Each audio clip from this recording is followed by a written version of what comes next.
عبد الواحد بن زید کہتے ہیں کہ ایک مرتبہ میں سمندری سفر پر تھا، اچانک تیز ہوائیں چلنے لگی اور ان ہواؤں سے ہمیں ایک سنسان جزیرے کی طرف دھکیل دیا۔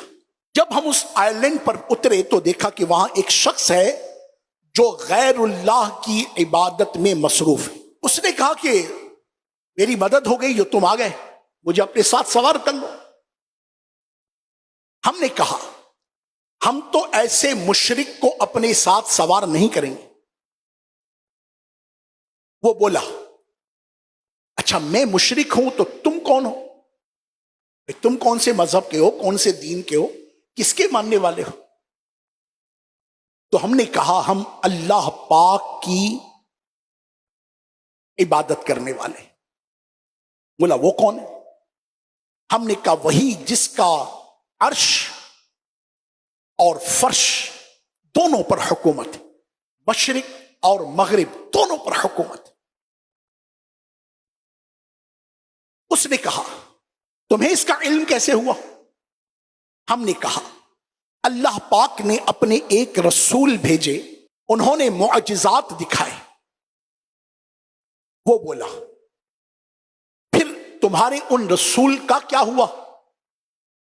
ہم نے کہا جب انہوں نے اللہ پاک کا پیغام ہمیں مکمل، کامل، اکمل، پورا پہنچا دیا تو رب تبارک و تعالی نے انہیں اپنے پاس بلا لیا، وہ دنیا سے پردہ کر گئے۔ وہ بولا کیا ان کی کوئی نشانی تمہارے پاس ہے؟ ہم نے کہا ہاں اللہ پاک کی کتاب ہے۔ بولا لاؤ مجھے دکھاؤ۔ ہمارے پاس جو قرآن کریم کا نسخہ تھا ہم نے اسے دکھایا۔ اس نے دیکھ کر کہا یہ تو جس زبان میں ہے مجھے پڑھنا نہیں آتا۔ ہم نے اسے کچھ آیتیں پڑھ کر سنائی۔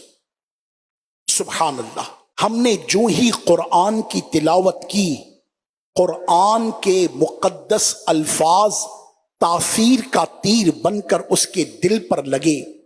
اب وہ تلاوت سنتا جا رہا تھا، روتا جا رہا تھا اور بالآخر کہہ اٹھا کہ یہ جس ہستی کا کلام ہے حق بنتا ہے کہ اس کی نافرمانی نہ کی جائے۔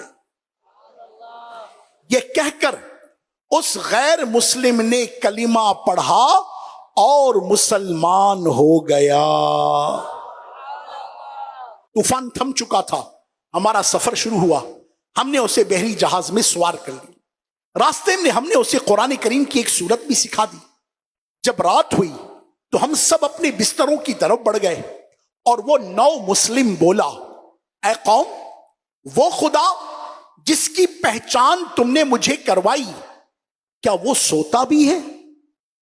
ہم نے کہا نہیں، وہ حی و قیوم ہے، اسے نہ نیند آتی ہے نہ اونگ آتی ہے۔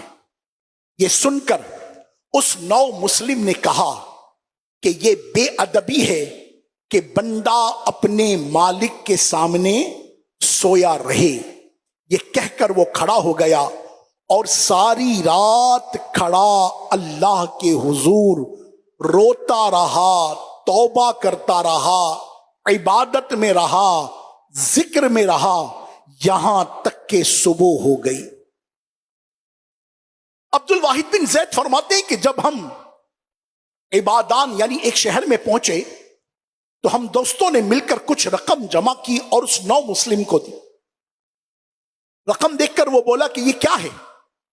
ہم نے کہا ہم تمہاری خیر خواہی کر رہے ہیں، مدد کر رہے ہیں تاکہ تمہیں اپنے معاملات میں آسانی رہے۔ وہ بے نیازی سے بولا تم نے مجھے وہ راستہ دکھایا جو تم خود بھی نہیں جانتے۔ بھلا جب میں جزیرے پر تھا، غیر اللہ کی عبادت کرتا تھا تو اللہ پاک نے اس وقت مجھے بھوکا نہیں رکھا، تو اب وہ کیسے مجھے ضائع کر دے گا کہ اب تو میں اس کے فرما بردار بندوں میں شامل ہونے کی کوشش کر رہا۔ یہ کہہ کر وہ ہم سے جدا ہو گیا۔ عبد الواحد کہتے ہیں کافی عرصہ بیتنے کے بعد مجھے خبر ملی کہ وہ نو مسلم نزا کی کیفیت میں، اس کا انتقال ہونے والا ہے۔ میں جلدی سے اس کے پاس پہنچا،